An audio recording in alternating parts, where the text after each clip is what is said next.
here's the cool thing about a goal. It can be anything, and it could be in any kind of time frame. It's anything. Once we put specificity to it, what it does is it takes advantage of everybody's brain that's part of your organization. It gives them that finish line.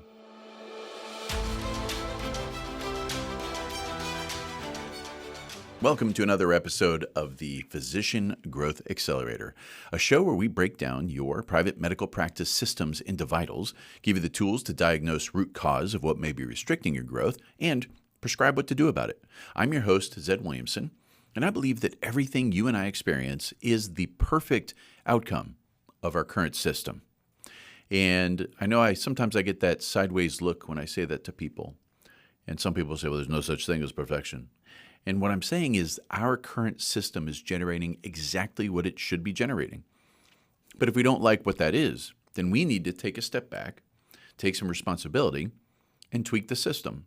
This can be personal, it can be business, anything at all.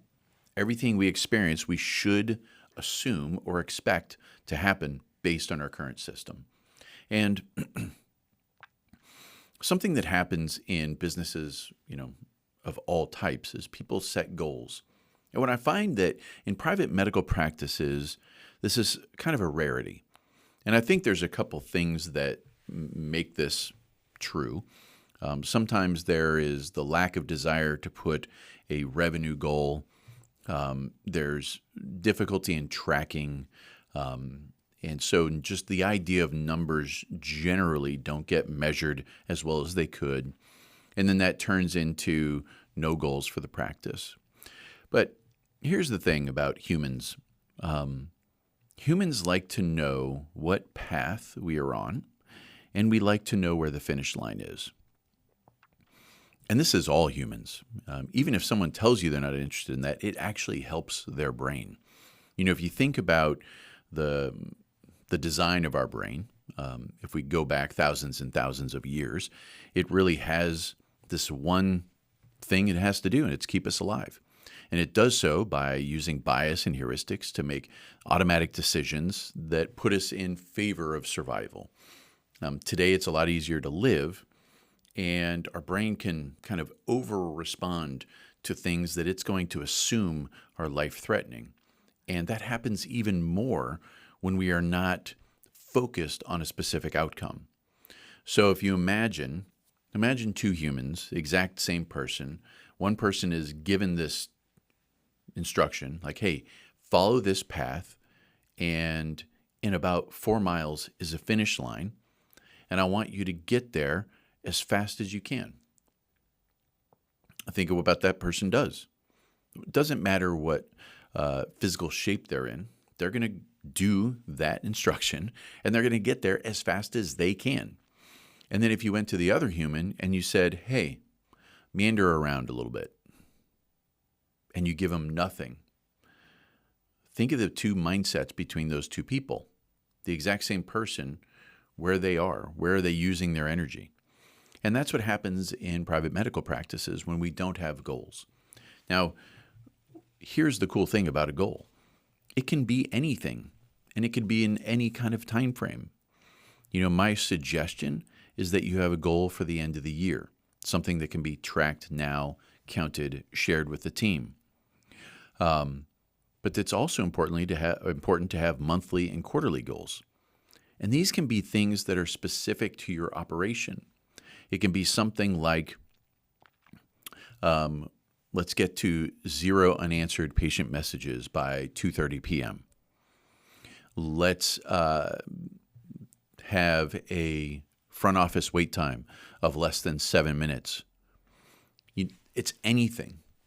Once we put specificity to it, what it does is it takes advantage of everybody's brain that's part of your organization.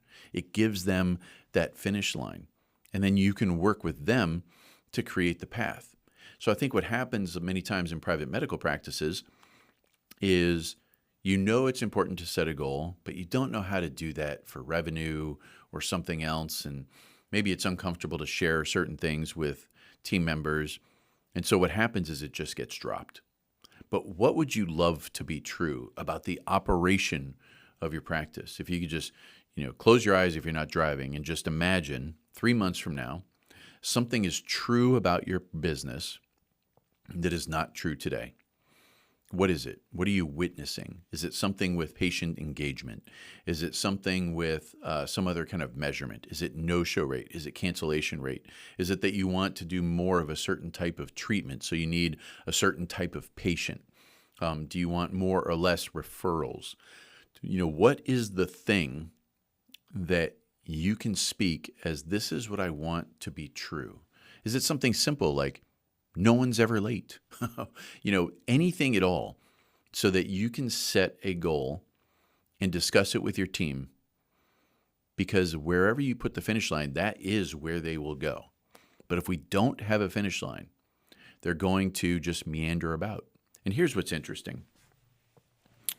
When you lose this direction, sometimes the brain will treat it as losing purpose. Like, for instance, they don't really know why they're showing up for work. Like, they know they have to do work and the practice is there to help patients. They understand that, but they actually don't know why they're doing it. And this is where burnout comes from. People talk about burnout and it gets thrown around a lot. And most of the time it's referred to because of being busy, having too much to do. That's not actually where burnout comes from. Burnout comes from doing things and you don't know why. You don't understand what's the big picture. You keep showing up to do this one thing, and am I affecting the world in any way? Am I making anybody's lives better? Am I changing anything? Or is this just that, Bill Murray movie Groundhog's Day, where I show up and here it is? That's where burnout comes from. So the funny thing, something as simple as a 1 month, 2 month, 3 month goal around patient messages or front room waiting time, that helps against burnout because it gives that person purpose. And as a side benefit that you'll realize is someone may push back on the goal. Well, there's no way we could get patient wait times below 7 minutes because, and they're going to tell you something about your own business that you didn't realize. And it will be this problem that they think is unfixable, and you see it and you go, holy moly, that's in our way. Well, let's just do this. And it makes the whole operation better. There's so much value in setting these small operational goals, things that you wish you could see in the organization in some future date, because it'll help identify the barriers. It'll give the team a path and a finish line, which translates to purpose for them, which reduces burnout. Employees show up happier. They feel like they're doing something on purpose. And in the long run, it benefits the business. And most importantly, it'll benefit the patients on their interaction.